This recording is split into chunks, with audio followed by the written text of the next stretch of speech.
A Warriors executive has just revealed their draft strategy, the in and outs of what they want to look for in a player to take. We're going to break it all down for you on this episode of Warriors Digest. You don't want to miss it. But first, Randy Silver here. Y'all look at this really quick. Thank you for watching the videos, but only 4% are subscribed. Come on, we see over 2,000 views at least in every video. Subscribe so you don't miss these updates daily. We're here for you. Let's get into it. Warriors draft strategy. In an exclusive interview with K-Ron, a local Bay Area station, Golden State's assistant general manager, Kirk Lob, is offering insights into what the organization values when drafting prospects. Great. High-level executive. Kirk Lob. You'll recognize the name. He's Joe Lacob's son. Joe Lacob owns the Warriors. He's built the Warriors for over 13 years. Stanford education. Been with other NBA organizations as well. Very smart guy. Now, I know what you're thinking. Probably true. Your dad's a billionaire. Your dad owns the Warriors. This is how you got to your position. Yes, there's privilege there. But they're smart business people. They're not going to put somebody in a position if they don't deserve it. And obviously, look at this again. He's paid his dues by being with multiple organizations, been in multiple roles, has worked his way up. So, does he deserve to be where he is? I will say yes. Did he get opportunities because of who his dad is and his family? Yes. What he says is key is the human element and getting a good sense of the day-to-day of the personalities of the prospects they are evaluating. So before we dive into it, just know this and think about this. These are the draft picks that we've had. Across the board, pretty much everybody's been really good.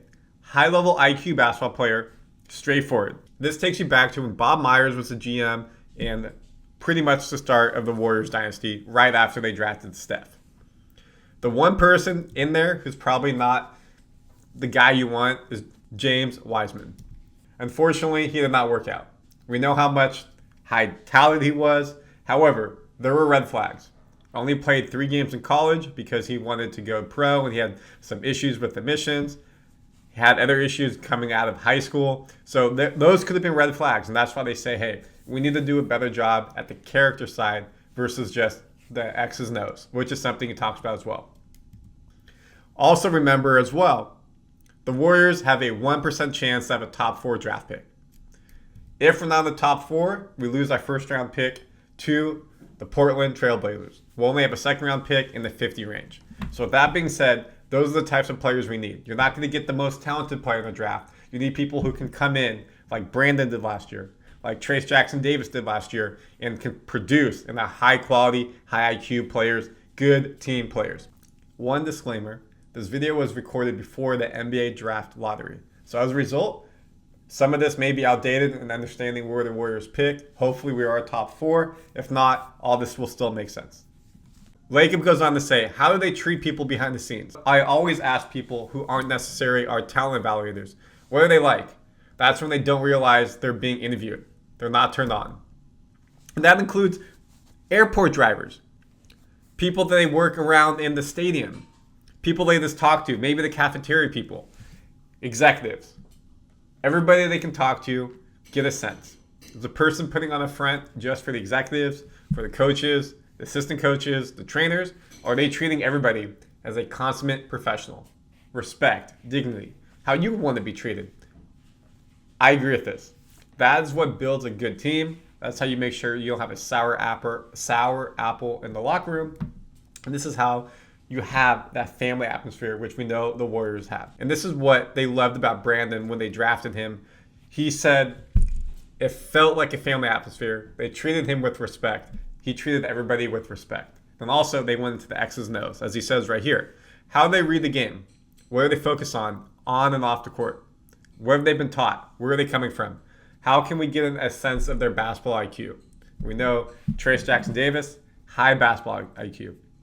Brandon Podziemski, high basketball IQ. That's why he was able to start so many games. Come in, get a couple of Rookie of the Year votes, and we'll definitely be in the first team, if not second team, NBA Rookie of the Year as well. So we're really trying to get out of this. How does somebody work? Or how bad do they want it? You got to feel it from the soul. And this is all stuff you want to hear out of any organization. Obviously, not just the Warriors. That's what we're talking about. This is what they want to be that type of organization. Grinders. And you would have to think we have a lot of those people in the team. Draymond, grinder, works his butt off. Kuminga, grinder, works his butt off. Steph, works his butt off. Everyone down the line, especially when you look at the Santa Cruz Warriors, how many of those players have come up and been successful for the team? Jordan Poole, great example. Look how much money he made. He was considered potentially a bust, but no, he was able to come up and be successful after his time in the Warriors. You got, if we go back to this photo again, Santos is with the Warriors now after being in the G League. Moody, Kuminga worked their way up.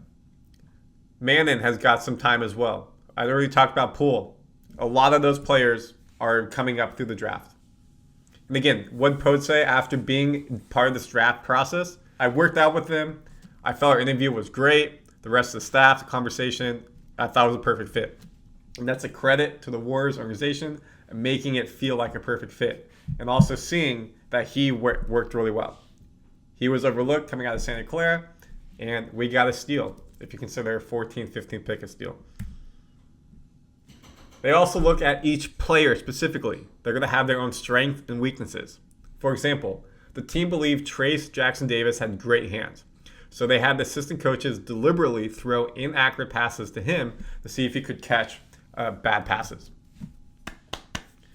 It seems very intuitive that that's something you would do, but not every organization or people do it. And that makes sense. I mean, how many times did he go for a lob and he caught it when his body was awkwardly angled? Or you have a big man on you, and it's not the perfect bounce pass or pass down below or pass above to get into the hands. You got to see it.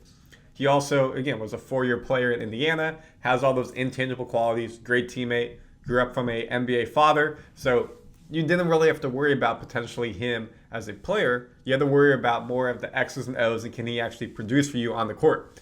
And if you worry about the hands, then you got to do that. You got to test his hands, all scenarios, and obviously he passed, and that's why they took him in the second round.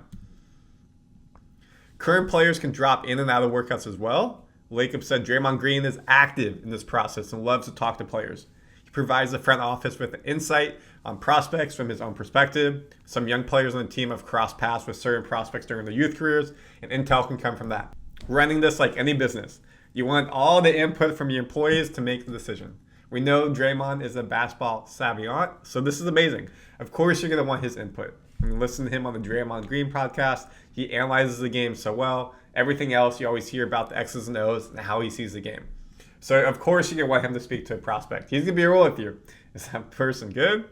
That person bad? Is that person someone you want on the team? Are they going to be a good fit? So this helps you have that understanding of everything you want around the player. In addition, the other part there, all these players probably play potentially against each other in college, AAU, youth ball. So this allows you to get insight on what they were like then. Did they treat someone bad as a 17-year-old? Talk about that. How have they grown? If they haven't grown, then maybe they're not the right fit. And I love the fact that the Warriors aren't just trainers, head coaches, executives. It's how do they treat people from the moment they get off the plane, our current players, what's their insight, and so much more. When you speak about fit, and this is probably where the Warriors fans, you can comment about this, you may not be happy. They're not really drafting for a particular position. I don't think it's black and white. There's a level of talent you're going to always take over everything else. But after that, there's where tiers come in. How does a guy fit into your team stylistically? How well does a player fit a timeline both for you and the player? So again, timeline. We're not going to have our first round pick most likely. So second round pick. If we need someone to play now, can we take a flyer on someone who has potential to be really good, spend a year, 2 years G League, two-way contract, or do we try to draft someone who's ready now, can step in, be on the backside of the bench, kind of like TJD, and as the season goes on, may play himself into a starting role or more prominent role coming off the bench? How soon do you need a player, but how soon will that player be ready for the opportunity? And that stuff can shift quickly too. You may have a situation that's true today, and tomorrow a team situation is different. Great scenario here. Clay, supposed to be coming back from his knee injury. And what does he do on draft day? Tears his Achilles. Oh boy. That changes your whole draft strategy. Instead of potentially winning now you basically have a drop year, a year that's not going to be good. So let's go ahead and draft somebody who maybe we can take a year to develop and can be good with us 2 years down the road. Jordan Poole, that instance right there. This year, what do we need? We need height. We need better IQ, less turnovers. And we need shooting around Steph.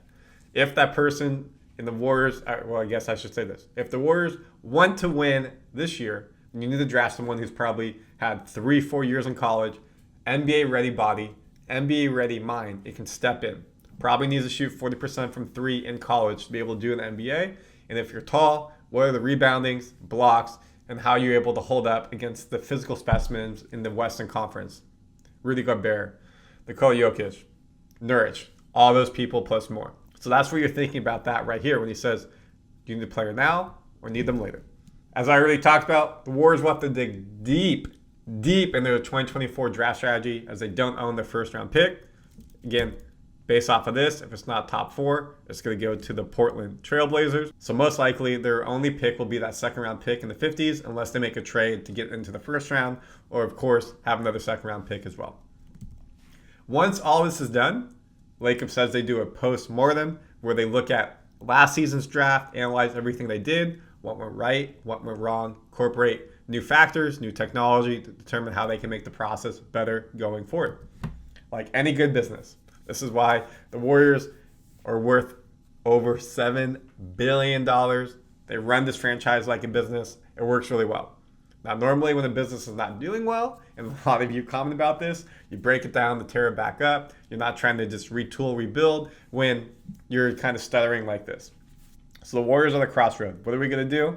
We'll find out. Comment your thoughts. Do you like this strategy? Not like the strategy? Is there something he should have said he didn't? Or something you also like to see? And again, please subscribe. We love y'all. We have new videos coming out daily for you breaking all this down. You don't want to miss it.